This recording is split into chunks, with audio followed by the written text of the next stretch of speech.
Solo levelling का नाम सुनते ही लोगों के दिमाग में हंटर्स, मॉन्स्टर्स और तगड़े बैटल का ख्याल आता है। बट इन सभी चीज़ों के पीछे एक और हिडन वॉर चल रही है, जो कि है रूलर्स और मोनार्च के बीच। पर सवाल ये आता है कि इन दोनों के लड़ने का पर्पस क्या है, एंड आखिरकार ये लोग है कौन, एंड साथ ही में जिनबू को ये सब पावर क्यों मिली, क्यों है वो द चूजन वन, एंड उसको ये पावर किसने दी है। सो इस वीडियो में हम ये सब चीज़ें जानेंगे और साथ ही साथ सोलो लेवलिंग की हिस्ट्री को भी जानेंगे, जो कि बहुत ही इंटरेस्टिंग होने वाली है। सो वीडियो बिल्कुल भी मिस मत करना, क्योंकि इसके अंदर सोलर लेवलिंग के हम सारे राज खोलने वाले हैं। तो सोलर लेवलिंग की कहानी स्टार्ट होती है जब ब्रह्मांड में सिर्फ दो चीज़ें एग्जिस्ट करते थे, जो कि थे लाइट और डार्कनेस। एंड ये है absolute being, the supreme God, who has the immense power to create life from nothing. And उसने ही अपनी ऐसी पावर को यूज़ करके लाइट से बनाए रूलर्स एंड डार्कनेस से बनाए 8 मोनार्च। एंड इन दोनों पार्टीज को कुछ रोल्स दिए गए, जो कि एक दूसरे के कंप्लीट अपोजिट थे। जहाँ मोनार्च का रोल था दुनिया को तबाह करने का, एंड रूलर्स का रोल था दुनिया को बचाने का। एंड बस अपनी ड्यूटीज़ को निभाने के चक्कर में इन दोनों के बीच में एक वॉर स्टार्ट हो गई, जो कि काफ़ी समय से चली आ रही थी। एंड इसका कोई आउटकम भी नहीं दिख रहा था। एंड इन्हीं सब चीज़ों से परेशान होकर एक दिन the most brilliant fragment of light, जो कि एक रूलर था, वो पहुंचा एब्सोल्यूट बीइंग के पास, जहां वो उससे कुछ एक्स्ट्रा पावर्स मांग रहा था, ताकि वो लोग इस बरसों से चली आ रही वॉर को ख़त्म कर पाए।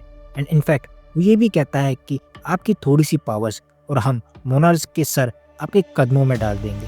बट इतना सब कुछ कहने के बावजूद भी एब्सोल्यूट बीइंग किसी तरह का कोई रिस्पॉन्ड नहीं देता। And this was the time when rulers got to know that absolute being को किसी भी चीज़ की परवाह नहीं है।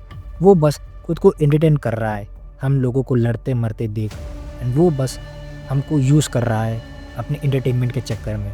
Well, if you remember the absolute being के 3 कमांडमेंट थे। पहला, वर्शिप द गॉड, दूसरा, प्रेज द गॉड, एंड तीसरा, अपनी लॉयल्टी दिखाना towards him by all the means. And ये चीज़ आपने सोलो लेवलिंग के सीजन फर्स्ट के फर्स्ट एपिसोड में देखा होगा। एंड एक चीज़ और, जो भी इन कमांडमेंट्स को फॉलो नहीं करेगा उसके ऊपर बिल्कुल भी रहम नहीं दिखाई जाएगी। But on the other hand ruler सोचते हैं कि जो उन चीज़ों को फॉलो कर भी रहा है वो भी तो वॉर में मारे जा रहे हैं। एंड इस पॉइंट ऑफ टाइम पे रूलर्स डिसाइड कर लेते हैं कि वो लोग मिलकर एब्सोल्यूट बीइंग को मार देंगे, बिकॉज जब तक एब्सोल्यूट बीइंग जिंदा रहेगा तब तक ये वॉर खत्म नहीं होगी। बट इन सभी रूलर्स में से भी एक ऐसा रूलर था जो इस प्लान के खिलाफ था, एंड वो उनके अगेंस्ट खड़ा हो गया। एंड वो रूलर था नन अनदर देन एशबॉर्न। जी हाँ, जो कि उस टाइम पे सबसे स्ट्रॉन्गेस्ट रूलर कंसिडर किया जाता था।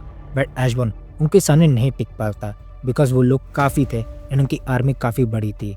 एंड वो लोग उसे मिलकर मार दिए। एंड उसे लग ही रहा था कि बस उसका टाइम आ ही गया है।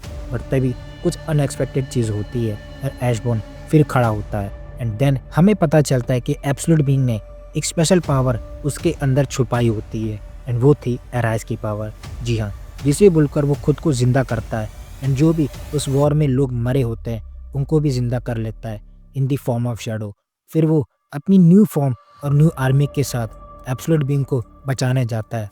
पर जब तक वो वहाँ पहुँचता है तब तक बहुत देर हो गई होती है, क्योंकि रूलर्स ने उस पॉइंट ऑफ टाइम पे एब्सोल्यूट बीइंग को मार दिया होता है।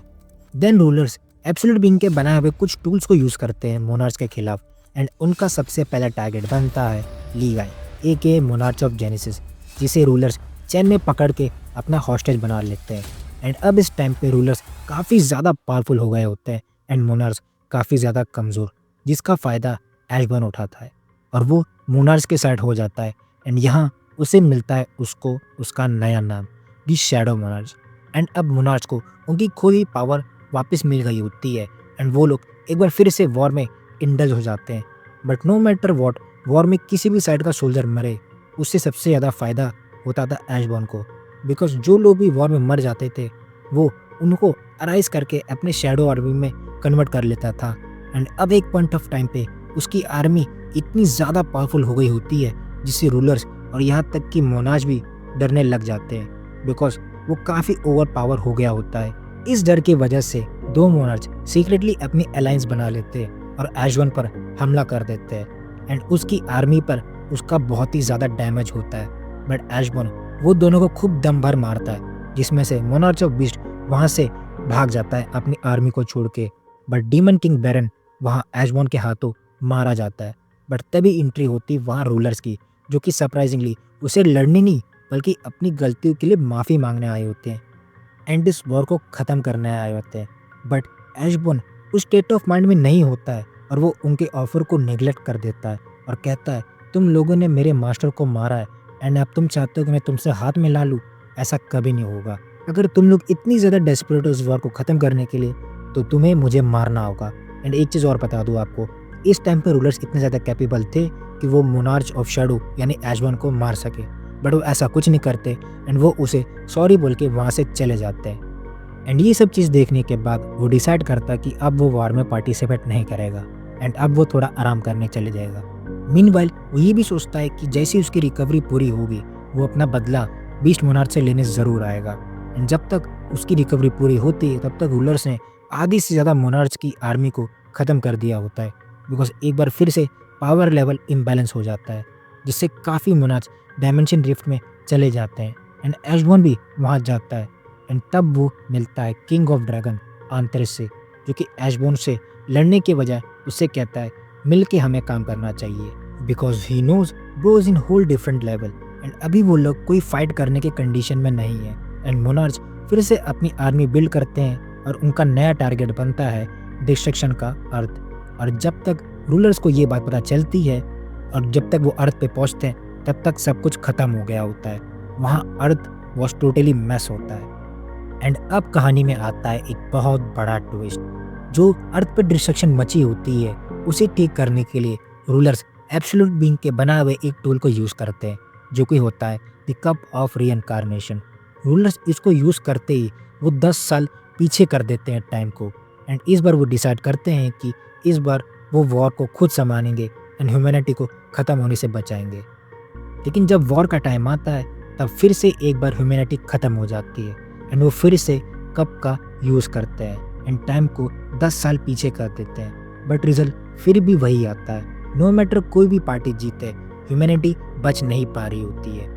एंड सबसे बड़ी दिक्कत वाली बात यहाँ पे ये थी कि वो टूल को रूलर्स कुछ लिमिटेड टाइम ही यूज़ कर सकते हैं। सो रूलर्स अब एक स्ट्रेटेजी बनाते हैं और अब वो ह्यूमन को ही अवेकन करना शुरू कर देते हैं ताकि आगे जब फाइट हो तब कुछ लोग इस प्लेनेट में जिंदा बच सके।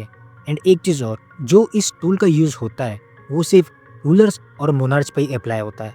मतलब वो कुछ भूलते नहीं कि पिछले टाइम जब उन्होंने लड़ा था तो क्या हुआ था, और ये चीज़ ह्यूमैनिटी पे अप्लाई नहीं होती है। एंड इन्हीं सब चीज़ों की वजह से 10 साल पहले अचानक से अर्थ पे डंजन्स ओपन होना शुरू हो गए थे एंड रूलर्स ने अपने वेसल ढूंढना शुरू किए ताकि वो लोग आगे जाके जो फाइट होने वाली है वो मोनार्च के अगेंस्ट फाइट कर सके। बट ये सेम केस आंतरिस और एशबॉर्न पे अप्लाई नहीं हो रहा था क्योंकि उनकी पावर्स लेवल को कोई ऐसा वेसल होल्ड कर सके या ह्यूमन मिल सके ऐसा कोई दिख ही नहीं रहता। और तभी स्टोरी में एंट्री होती है आर्किटेक्ट की, जो कि उसको विश्वास दिलाता है कि वो उसको एक ऐसा सिस्टम क्रिएट करके देगा जिससे उनको एक प्रॉपर वेसल मिल सकेगा। और तभी स्टोरी में एंट्री होती है जिन्वू की।